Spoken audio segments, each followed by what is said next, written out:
I have been, let's see, I'm a 1987 University of Minnesota law graduate, so I've technically been practicing law since 1987. When I was out of law school, I did 2 years of judicial clerkships, 1 year at a district court in Olmsted County down in Rochester, and then 1 year at the Minnesota Court of Appeals.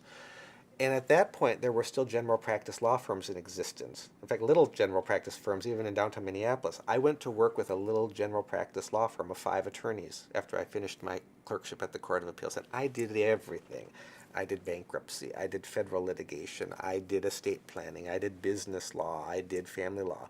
And I did real estate. So I had a smattering of all of this, which is sort of, this gets to my family law practice because I've got, as you know, I've got a pretty broad family law practice.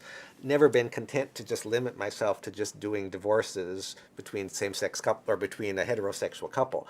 I've always wanted to sort of dabble in these other areas because it's interesting to me, and I think it's important that people who've got family law issues have competent family law attorneys who understand a bigger picture of things.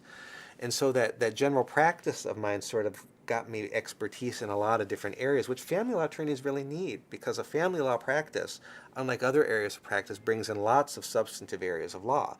We're dealing with pension law, ERISA law, we're dealing with real estate, we're dealing with businesses that are the subject of divorces, we're dealing with adoptions, we're dealing with paternity, we're dealing with financial issues.